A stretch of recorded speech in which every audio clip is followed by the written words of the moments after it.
اللجن اللجن اللجن اللجن يا مولا اللجن اللجن اللجن اللجن اللجن اللجن اللجن يا صاحب الزمان اللجن. اعوذ باللہ من الشیطان اللعین الرجیم. بسم اللہ الرحمن الرحیم. الحمد للہ وکفا وسلام علی عبادہ الذین اصطفیٰ. درود بھیجئے محمد وعلی آلہ وسلم.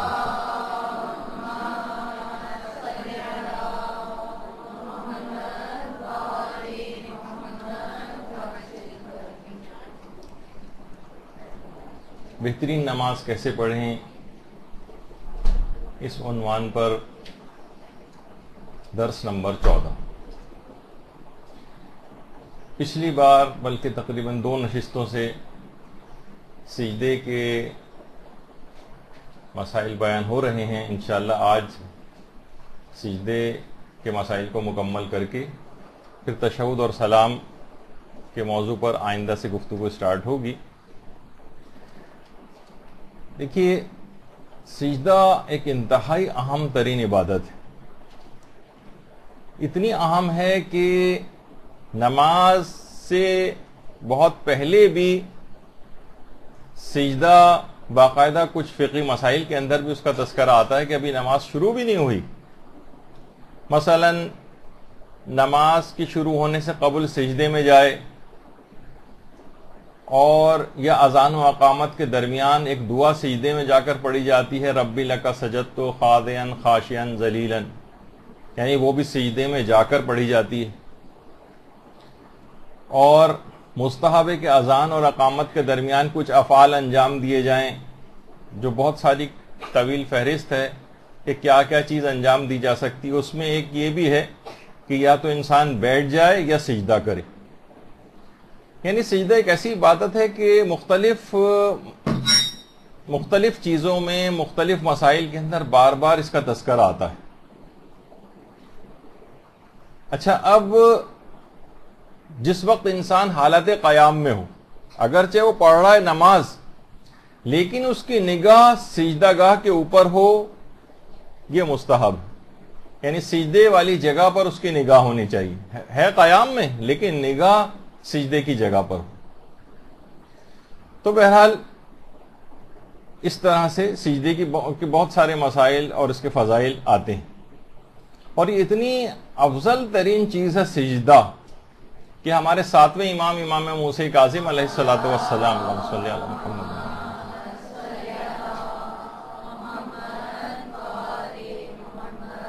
اسی سجدے کی حالت ہی میں اس دنیا فانی سے رخصت ہوئے. مجھے نہیں معلوم کہ یہ واقعہ میں نے پچھلی مرتبہ بیان کیا تھا یا نہیں، لیکن وہ جو واقعہ ہے کہ ہارون نے ایک خوش شکل کنیز کو ہمارے 7ویں امام کو بدنام کرنے کے لحاظ سے بھیجا ان کے پاس، اور قید خانے میں اور ایک آدمی کو مقرر کیا کہ وہ امام کو دیکھتا رہے اور پوری رپورٹ اس کے بعد دے. اس شخص نے آ کر رپورٹ دی کہ بادشاہ سلامت، میں نے دیکھا ہے کہ کنیز سجدے کی حالت میں ہے اور قدوس و سبحانکا قدوس و سبحانکا بار بار اس کا ورد کر رہی ہے. ہارون نے بعد میں کنیز کو بلایا، دیکھا کہ اس کنیز کا بدن کانپ رہا ہے، بار بار آسمان کی طرف دیکھتی ہے، اور اس کے بعد وہیں بادشاہ کے سامنے ہی اس نے، باحجاب تو مکمل تھی، وہیں 2 رکعت نماز بھی شروع کر دی. خیر ہارون دیکھتا رہا یہاں تک کہ اس نے نماز ختم کی. بعد میں پوچھا ہے کنیز یہ تیری کیا حالت ہو گئی؟ کہا کہ میں نے اپنی حالت عبد صالح امام موسیٰ کاظم علیہ السلام کی طرح سے بنا لی. اللہم صلی علی محمد وعلی محمد.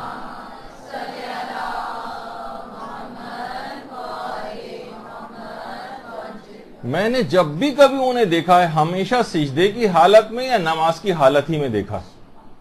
ہارون حیران پریشان ہو گیا، کنیز کو روانہ کیا، اور روایت میں ملتا ہے کہ کنیز نے اس کے بعد ساری زندگی اسی معنویت اور اسی روحانیت کے ساتھ گزاری. اسی معنویت اور اسی روحانیت کے ساتھ اس نے گزاری اور اسی حالت میں اس دنیا سے انتقال کیا. اور ایسی عبادت ہے سجدہ کہ امام خمینی نے باقاعدہ یہ لکھا ہے کہ اگر پوری زندگی میں فقط ایک بار بھی حقیقی سجدہ انسان انجام دے لے تو ساری زندگی کے بے کیف سجدوں کا جبران ہو جائے گا. ساری زندگی کے جو ہم نے بیکار قسم کے سجدے کی ہیں، بے لذت قسم کے سجدے کیے ہیں، ان سب کا نقصان پورا ہو جائے گا فقط ایک پوری زندگی میں ایک سجدہ بھی اگر حقیقی طور پر اور اچھی طریقے سے انجام دے لیا جائے. امام خمینی فرماتے ہیں اگر ایک حقیقی سجدہ انجام دے لیا تو حق ہمیشہ اب اس کے ساتھ رہے گا اور وہ شیطان کے جال کے دائرے سے باہر نکل جائے گا. یعنی فقط ایک سجدہ بھی اتنا کرامت والا ہو سکتا ہے اور آپ کو اتنا بڑا مقام دلوا سکتا ہے. تو کتنی اس پر کوشش کرنی چاہیے، کتنی اپنی نمازوں کے سجدوں کو بہتر بنانے کی کوشش کرنی چاہیے، کتنی عام زندگی میں جو ہم سجدے انجام دیتے ہیں ان کو بہتر کرنے کی کتنی کوشش کرنی چاہیے. اس سے اندازہ ہوتا ہے. باقاعدہ جو آداب نماز کے نام سے ترجمہ ہوئی ہے امام خمینی کی کتاب، اس کے اندر بھی اس بات کو انہوں نے لکھا. اور ہمارے چھٹے امام امام جعفر صادق علیہ السلام فرماتے ہیں اللہم صلی علی محمد و علی محمد،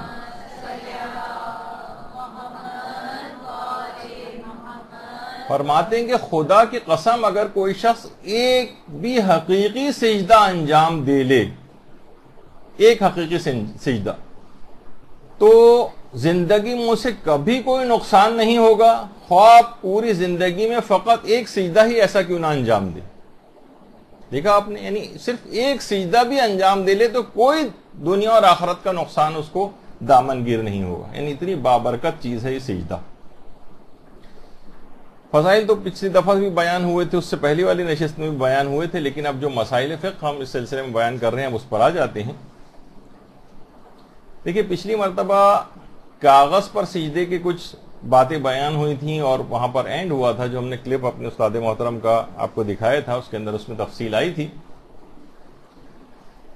اور اس میں آغا سیستانی کا یہ فتویٰ بھی آیا تھا اور یہی تقریباً رہبر معظم کا نظریہ بھی ہے کہ اطمینان ہونا چاہیے کہ یہ کاغذ کسی ایسی چیز سے بنا ہے، یہ ٹیشو پیپر کسی ایسی چیز سے بنا ہے کہ جس پر سجدہ کرنا صحیح. وہ فرماتے ہیں کہ اطمینان ہونا چاہیے. البتہ بعض استفتاءات میں بغیر اس شرط کے اجازت بھی دی گئی. کچھ ایسے استفتاءات بھی ہیں کہ براہ راست پوچھا گیا تو اس کے اندر اس کا تذکرہ آیا کہ ہاں جائز ہے، لیکن اصلاً بات وہی ہے کہ اس میں تحقیق کے نتیجے میں اگر آپ کو یہ بات پتہ چل جائے، مجتہد تو دیکھیں ایک اصولی بات بیان کرتا ہے اور اس کا مقصد ایک حکم شریعت بیان کرنا ہوتا ہے، موضوعات کے اندر دخل نہیں دیتا وہ، کہ اب آپ کو یہ بھی بتائے کہ کون سے کاغذ ایسے ہیں اور وہ ان کا مینوفیکچرنگ کیسے ہوتی ہے اور اس کے اندر کون کون سی کاغذ کے اندر چیزیں ملائی جاتی ہیں. یہ اس کا کام نہیں، یہ آپ خود تحقیق کریں.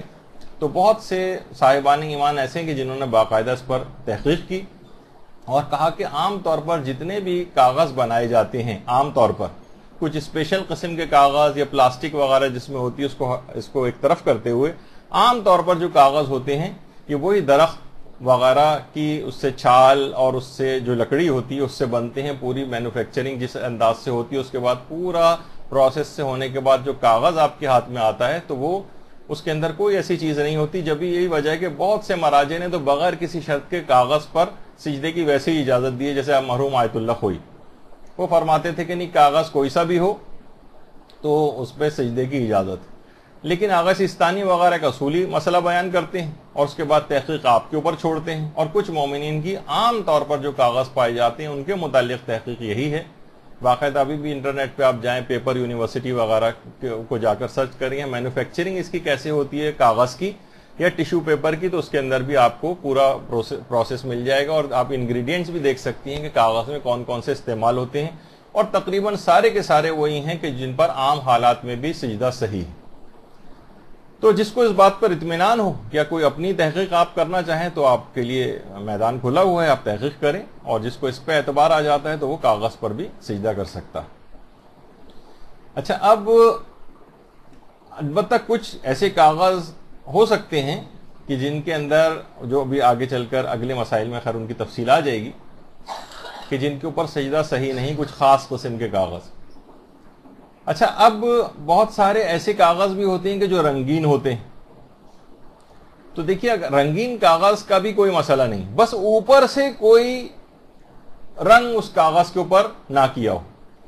ورنہ عام طور پر ٹیشو پیپر مختلف کلرز کے ہوتے ہیں، وہ اگر کسی کے کوئی سوچے کہ بھئی یہ تو رنگین ہے، اب اس کے اندر پتہ نہیں کون سا رنگ ملایا گیا ہے، اوپر سے کوئی رنگ اس کے اوپر نہیں ہونا چاہیے. یعنی اوپر سے ایک ایسی کوٹنگ کر دی، جیسے بہت سارے ایسے سلور مارکر آتے ہیں کہ وہ بالکل ایک کوٹنگ اس کے اوپر کر دیتے ہیں. تو اب آپ ہو سکتا ہے کہ آپ کی پیشانی اس کاغذ تک نہ پہنچے، کوٹنگ کی حد تک رہ جائے، تو ظاہر ہے کہ سجدہ صحیح نہیں ہوگا.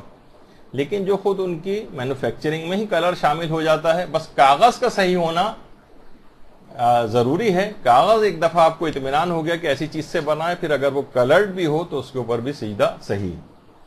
اسی طرح سے بہت سارے پرفیوم ٹیشو پیپرز ہوتے ہیں. مثلا آپ نے تحقیق کر لی کہ ہاں کاغذ تو صحیح، لیکن اس کے اندر جو ہے نا یہ پرفیوم نے جو خوشبو ملائی گئی ہے اس کے اندر، تو کیا اس کے اوپر سجدہ صحیح ہوگا؟ تو جواب یہ ہے کہ اگر کاغذ کا صحیح ہونا ثابت ہو جائے، تو اگر پرفیوم ٹیشو پیپرز بھی ہوں یا کوئی ایسا کاغذ بھی ہو کہ جس میں کوئی خوشبو آ رہی ہے، بہت سے اینولپس ایسے بنائے جاتے ہیں جس کے اوپر جو خوشبو ہوتی ہے، اور تو اس کے اوپر بھی سجدہ صحیح. اچھا، پھر بعض اوقات لوگوں کے پاس کبھی کبھار سجدگاہ نہیں ہوتی ہے، لیکن مثلا جیب میں ایک مٹی کے دانوں کی تسبیح ہوتی ہے یا لکڑی کے دانوں کی بنی ہوئی تسبیح ہوتی ہے. تو اس پہ ہم نے ایک سوال بھی بنایا تھا، مدرسے کا جو فیس بک پیج ہے اس کے اوپر بھی ڈالا گیا تھا کہ مٹی کی دانوں کی جو تسبیح اس کو سمیٹ لیں ہم اور اس کے اوپر اگر سجدہ کریں، تو آپ سوچیں گے کہ بھائی اس کے اندر تو بہت سارے اس طرح کے وقفے ٹائپ کے بھی آ جاتے ہیں، یعنی گیپس آ جاتے ہیں کہ جہاں پیشانی کچھ پہ کہیں آپ کی پیشانی ٹکی ہوئی ہے، پھر بیچ میں خالی جگہ آ گئی، پھر کچھ دانوں کے اوپر پیشانی ٹکی ہوئی ہے. تو اس سے کوئی فرق نہیں پڑتا ہے. مجموعی طور پر اگر وہ اتنی مقدار اس کی بن جاتی ہے کہ جتنے مقدار کے اوپر سجدہ کرنا ٹھیک ہوتا ہے، تو وہ پھر کافی ہے، چاہے وہ مختلف الگ الگ دانے کی صورت میں ہی کیوں نہ ہو. تو لوگ عام طور پر سمجھتے ہیں کہ بھئی اگر ہم نے یہ مٹی کے دانوں کی تسبیح کو یا مثلا لکڑی کے دانوں کی تسبیح اگر ہے، اس کے اوپر اگر ہم نے سجدہ کیا تو شاید سجدہ صحیح نہ ہو. نہیں، اس کے اوپر سجدہ صحیح، اس کے اوپر سجدہ صحیح. البتہ یہ ضرور ہے کہ پلاسٹک کے دانوں والی نہیں ہونی چاہیے، یعنی یا تو لکڑی کی ہو یا پھر مٹی کے دانوں کی ہو. لیکن عام طور پر جو پلاسٹک وغیرہ میں آتی ہیں اس کے اوپر سجدہ اس کو لپیٹ کر یا اس کو ایک جگہ پہ جمع کر کے اس پر سجدہ صحیح نہیں. اچھا، اسی طرح سے قالین پر سجدے کا بھی ایک مسئلہ ہے کہ قالین پر حالت اختیار میں تو سجدہ جائز نہیں، قالین پر سجدہ نہیں کر سکتے. ایسے آج کل لوگ حج پر گئے ہوئے ہیں اور حج میں بھی وہاں پر ایک مسئلہ خاص طور پر مسجد نبوی میں کارپیٹ پر سجدے کا ایک مسئلہ آتا ہے، اور وہاں پر بھی لوگ اکثر بڑے حیران و سرگردہ ہوتے ہیں کہ ہم کیا کریں. خیر، اب کاروان اتنے آرگنائز ہو گئے کہ وہ سارے حل اور علماء جو یہاں پر کلاسز لیتے ہیں وہ پہلے سے حل بتا دیتے ہیں، لیکن بہت سے لوگ خود جاتے ہیں، ان کے لیے ایک پرابلم ہوتی. تو جو مسجد نبوی کے جو کارپیٹس ہیں ان میں امام خمینی اور آیت اللہ خامنئی کے نزدیک ان کے اوپر سجدہ صحیح، یعنی جو حاجی ان کی تقلید میں امام خمینی کی تقلید پر باقی ہیں یا رہبر معظم کی تقلید میں ہیں، تو وہ حالت اختیار میں بھی بغیر مجبوری کے بھی بغیر کسی تقیہ کی حالت کے بھی، یعنی وہ عمومی طور پر مسجد نبوی کے جو کارپیٹس ہیں ان کے اوپر سجدے کی اجازت دیتے ہیں. تقیہ بلکہ تقیہ کے لحاظ عنوان سے ہی اجازت اس مقام پر تقیہ مداراتی قسم کہلاتی ہے کہ اگر جان و مال و عزت و آبرو کو خطرہ نہ بھی ہو، وہ جو ایک اضطراری حالت میں تقیہ کیا جاتا ہے، اور ایک ہے مداراتی حالت میں مسلمانوں میں جو ہے وہ اتحاد و اتفاق باقی، یعنی آپ بالکل کٹ کے ان سے الگ نہ ہو جائیں. تو بہت سی اقسام ہیں اس کی، تو اس کے مطابق بھی وہ اجازت دیتے ہیں کہ مسجد نبوی کے جو کارپیٹس ہیں ان کے اوپر براہ راست بھی سجدہ کر سکتے ہیں، چاہے واجب نماز ہو چاہے مستحب نماز ہو، دونوں میں اجازت ہے. لیکن عام طور پر جو دیگر مراجع کے مقلد ہیں وہ باقاعدہ، یہ تو خیر مسجد الحرام کے اندر جو کارپیٹ بچھے ہوئے ہیں اور اندرونی طور پر اسی طرح کے وہ لوگ تلاش کرتے پھرتے ہیں جگہیں کہ دو کارپیٹ کے درمیان جو جگہ آپ کو نظر آ رہی ہے وہ اس طرح سے کھڑے ہوں کہ وہ سجدہ جو ہے اس ماربل والی جگہ کے اوپر کر سکیں اور کارپیٹ پہ سجدہ نہ ہو. اولین طور پر تو یہ عام طور پر وہاں کے لوگ تلاش کرتے ہیں اس بات کو، اور وجہ اس کی کہ قالین پر سجدے کی اجازت نہیں ہے دیگر مراجع کے نزدیک، تو وہ کیا کریں پھر؟ کارپیٹ کے اوپر تو نہیں سجدہ کر سکتے حالت اختیار میں، تو وہ ایسی جگہ تلاش کرتے ہیں کہ اس طرح سے کھڑے ہوں کہ ماربل کے اوپر ان کی پیشانی جائے، اور سب لوگ اگر کارپیٹ پہ کر رہے ہیں تو وہ اس جگہ پہ کر لیں۔ تو مسجد الحرام کی حد تک تو یہ ممکن ہو جاتا ہے۔ مسجد نبوی کے اندر وہی ایک مسئلہ آتا ہے کہ بالکل ایک دوسرے سے ایسے ملا کر کارپیٹ رکھے جاتے ہیں کہ وہاں وہ ذرا سی بھی جگہ باقی نہیں بچتی ہے، سوائے ایک دو جگہ صحن وغیرہ کے اندر کچھ ایسی جگہیں آتی ہیں کہ جہاں پر، لیکن وہاں پہ بھی سارے لوگ لائن سے، ایرانی وغیرہ بھی اور جو مومنین ہیں وہ سب اس جگہ پہ آ کر کھڑے ہو جاتے ہیں، تو وہاں پہ جگہ ملنی مشکل ہو جاتی ہے۔ تو یہ بڑا مسئلہ وہاں پر آتا ہے۔ آغا سیستانی البتہ فرماتے ہیں کہ سب سے پہلا تو یہی مرحلہ ہے کہ آپ کو ایسی جگہ تلاش کریں کہ جہاں پر آپ صحیح طور پر سجدہ کر سکیں۔ البتہ ہم کھڑے ہوئے تھے صحیح جگہ تلاش کر کے، بعض اوقات یہ ہوتا ہے کہ اگلی صفیں ایک دم سے آگے چلی گئیں، جب جیسی نماز جماعت قائم ہوئی اور صفیں منظم ہونے لگی، لوگ آگے بڑھنے لگے، اب ہم بہت پیچھے کھڑے اکیلے تو جماعت سے بھی باہر نکل جائیں گے، اور پیچھے والے بھی دھکا لگاتے ہیں، پیچھے سے دھکا لگا ہم آگے پھر وہ عام کارپیٹ کے اوپر آ گئے۔ ایسے موقع پر آغا سیستانی فرماتے ہیں کہ اب ضرورت نہیں ہے اس بات کی کہ آپ نہ وہاں سے نکلیں اور جماعت سے باہر نکلیں یا کوئی، بس ٹھیک ہے اگر اس طرح سے کبھی آپ پھنس گئے تو اپنی واجب نمازیں بھی اسی قالین کے اوپر سجدہ کر کے انجام دی جا سکتی، یعنی جب اس کے علاوہ کوئی آپ کے پاس چارہ کار نہ بچے تو ٹھیک ہے پھر اسی کارپیٹ کے اوپر سجدہ کر لیں۔ البتہ اس موقع پر بھی اگر آپ کے ہاتھ میں مثلا عقیق کی انگوٹھی ہے اور کوئی مسئلہ نہیں ہے، ایسا کوئی دیکھ نہیں رہا ہے، کوئی آپ کو پکڑ نہیں رہا ہے، تو آپ اسی اپنی جو ہاتھ آپ نے نیچے رکھا ہوا ہے سجدے کی حالت میں اسی کو ہی تھوڑا سا آگے بڑھا کے تھوڑا سا موڑ کر، اس کا بالکل سیدھا سیدھا ہونا بھی ضروری نہیں ہے کہ ہاتھ بالکل سیدھے رکھے ہوں، وہ بھی ہو تب بھی پیشانی اس پر آپ لے جا سکتے ہیں، لیکن آپ ہاتھ کو کھینچ کے یا تھوڑا سا موڑ کے سجدے والی جگہ کے اوپر لا کے اس کے اوپر بھی سجدہ کر سکتے ہیں۔